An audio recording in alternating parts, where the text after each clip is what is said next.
Azərbaycanın teatr və kino aktyoru, şair, dramaturq, Quranı əzbərdən bilən, məlahətli səsi olan, ərəb və fars dillərini bilən, O olmasın, bu olsun filmində yaratdığı hambal obrazı ilə Azərbaycan xalqının könlündə taxt quran aktyor Əhməd Əhmədovdan danışacağım.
Əhməd Əhmədov 1902-ci il avqust ayının 12-sində Bakıda anadan olur. Atası Məmmədqulu kişi İranlı idi, tacir olub. 19-cu əsrin ikinci yarısında Sovetski adlanan ərazilərdən üzü aşağı Təzəpir məscidinə qədər böyük bir ərazini alır. Eyni zamanda Quba meydanında, kömürçü bazarında obyektlər də alır və ticarətlə məşğul olur. İran yolları bağlanır və gediş-gəliş olmur və Bakıda qalır.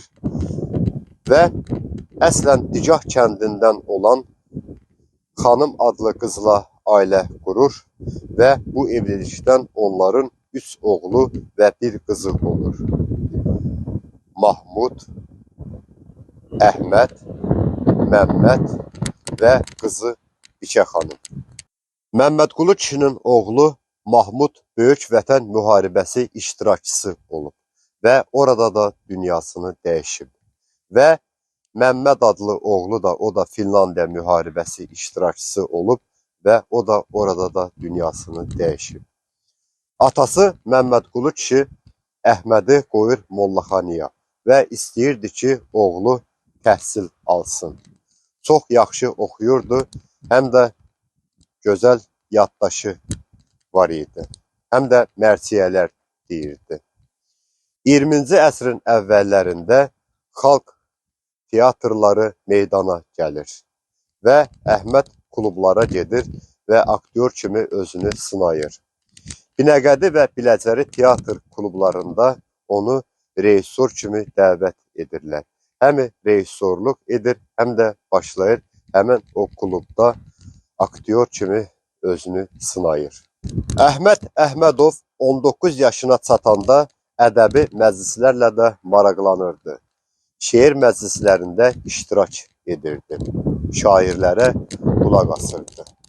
Məşhur ustad Azər Buzovnalının evində təşkil olunan məclislərdə iştirak edirdi. Günlərin bir günündə Azər Buzovnalının təşkil etdiyi məclisdə Əlyağa Vahidlə tanış olur və həmin o gündən Əlyağa Vahidlə onun dostluğu başlayır və Əlyağa Vahid onlara tez-tez gedib gəlir və hətta Əhməd Rumlunun həyat yoldaşı Nübar xanımın bişirdiyi yeməklərdən də yeyir. Azər Buzovnalı bir çox şairlərin ustadı olub.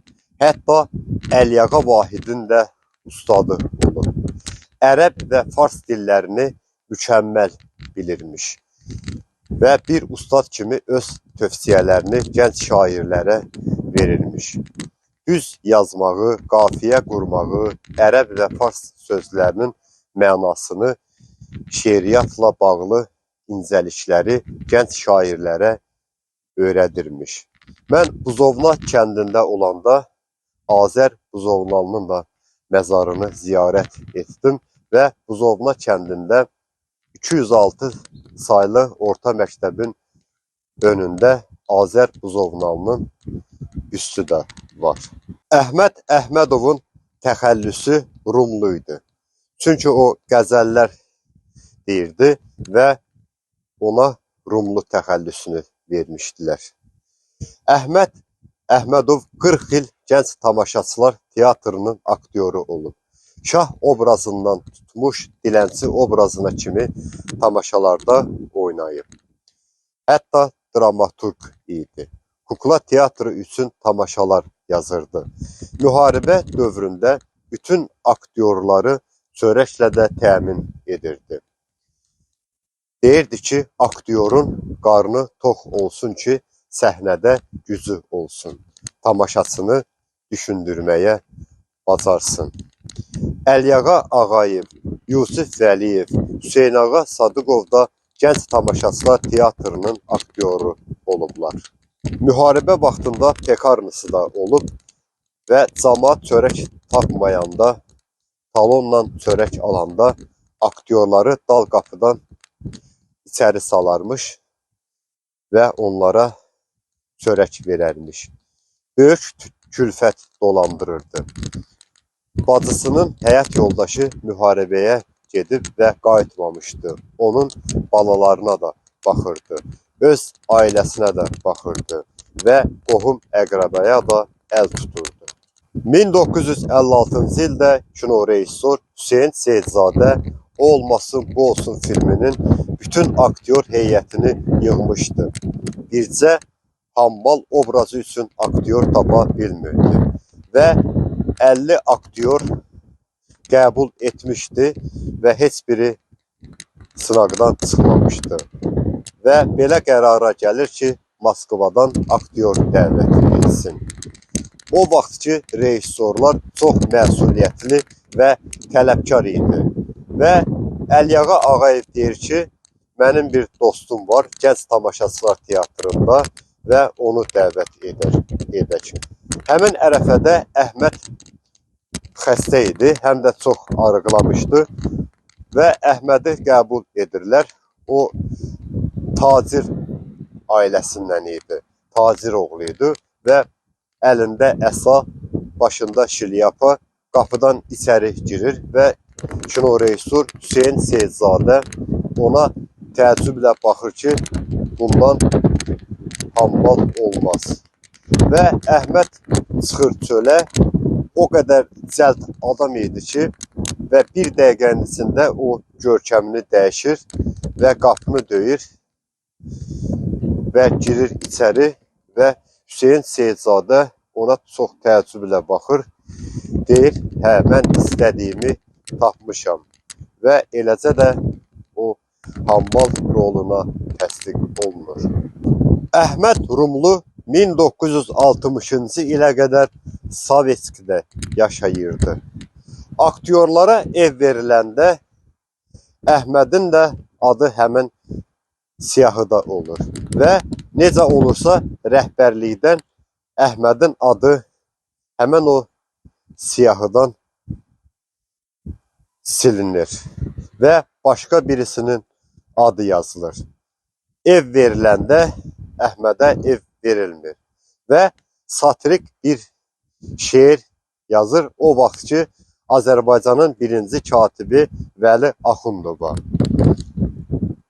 Və yazır ki, nə vaxtında Məşədibatdan bir abasımı ala bildim, nə də sənin hakimiyyətinin vaxtında evi ala bildim.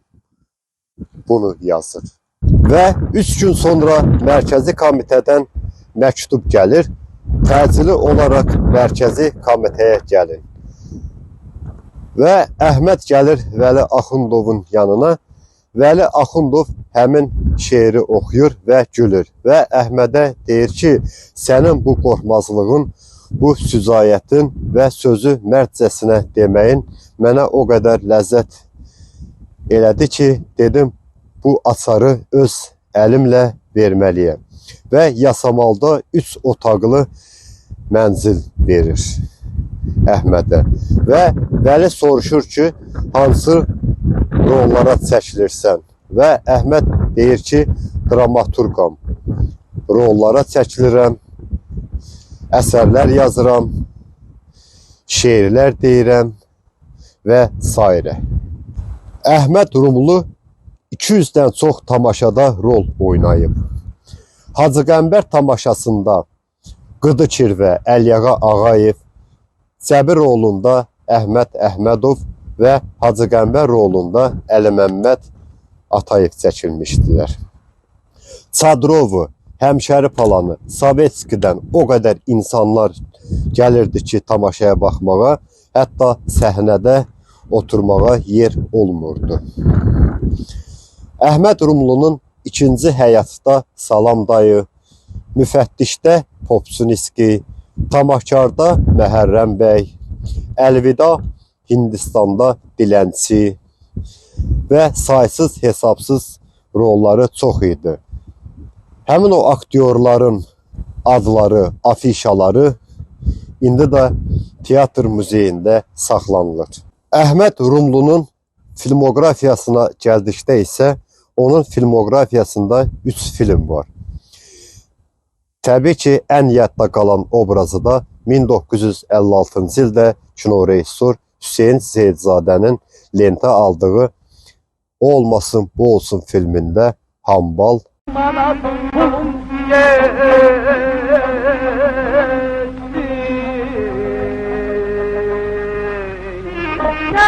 Şaybat hara gitti, niye geldi hara gitti, senin 5000 manısını kurban, benim bir abbasım hara gitti ya. Və 1957-ci ildə Bir məhəllədən 2 nəfər filmində epizodik rolda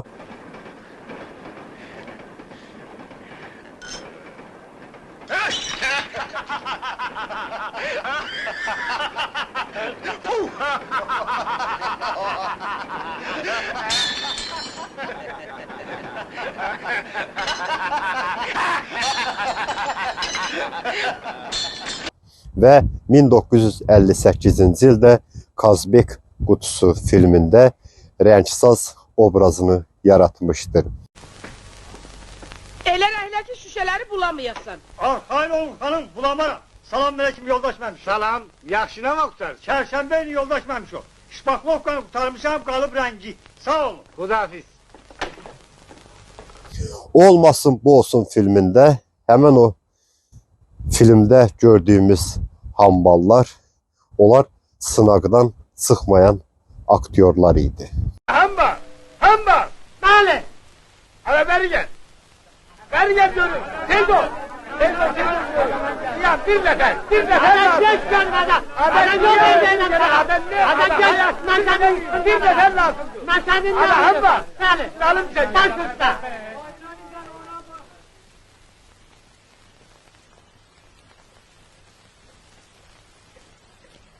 Əhməd Rumlunun nəvəsi Zərfə xanımla mən görüşdüm və Zərfə xanım 48 il Azərbaycan radiosunda və televiziyasında çalışmışdır. Həm jurnalist, həm də babasının tədqiqatçısı olmuşdur. Zərfə xanım Mədəniyyət kanalında yayımlanan Emil Şahzadənin apardığı Kəndimiz verilişinin senari müəllifi, həm də o verilişi yazmışdır. Zərfə xanım babası haqqında mənə kitab da hədiyyə edib, Əhməd Rumlunun qəzəlləri. Bu kitab onun həyat və yaradıcılığından həm də qəzəlləri var. Bu kitabın 144-cü səhifəsində Əhməd Rumlunun ustadı Azər Buzovnalıya da nəzirə yazıb. Zərfə xanıma da öz təşəkkürümü bildirirəm. Allah uzun ömür, can sağlığı versin. Əhməd Rumlu 1982-ci ildə dünyasını dəyişir və o Balaxanı kəndində Hacı Şəhla məscidinin yanında dəfn olunur. Burada onun 2 oğlu Elxan və Əbülfəz və həyat yoldaşı Nübar xanım da burada dəfn olunub və Zərfə xanımın bacısı o uşaqlıqdan nənəsigildə qalmışdı və vəsiyyət etmişdi ki, mən vəfat edəndən sonra məni nənəmin yanında dəfn etsinlər və onu da nənəsi ilə bir məzarda dəfn ediblər. Və gəlmişkən də həm aktyorumuz Əhməd Rumlunun, həm onun həyat yoldaşı Nübar xanımın, həm onun 2 oğlu Elxan, Əbülfəzin məzarını yuyub təmizləyəcəm. Havanın belə külək olmasına baxmayaraq, qısa da olsa Əhməd Rumlu haqqında məlumat verdim. Allah onların hamısına rəhmət eləsin, ruhları şad olsun.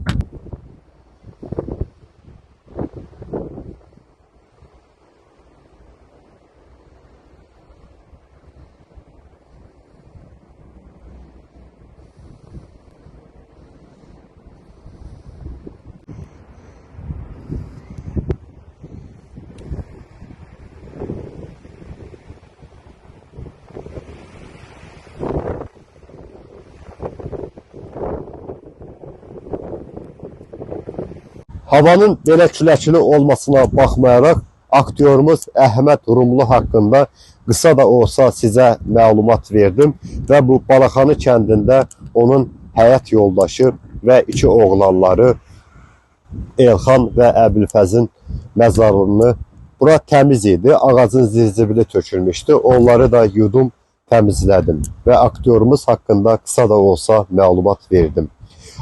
Əhməd Rumlunun həyat yoldaşı əslən Balaxanı kəndindəndir və burada onların 3 mərtəbəli mülkləri də olub. Səhv etmirəmsə, o mülk indiyə kimi də hələ də qalır.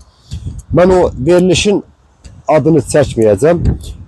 Burada Balaxanı kəndində küçələrin birində O olmasın bu olsun filminin qəhrəmanları Hammalın və Məşədibadın abidəsi də ucaldılıb.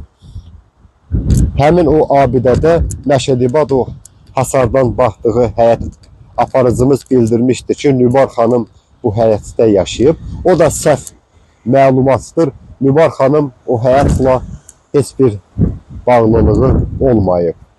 Nübar xanım burada Sovet küçəsində yaşayıb. Səhv etmirəmsə, o küçə indi Səfəvilər küçəsi adlandırılır. Yəni Nübar xanımın o abidə ilə heç bir əlaqəsi yoxdur. Bu qədər. Aktyorumuz haqqında deyəcəklərim bu qədər. Allah Əhməd Rumluya və onun ailə üzvlərinə rəhmət eləsin. Ruhları şad olsun.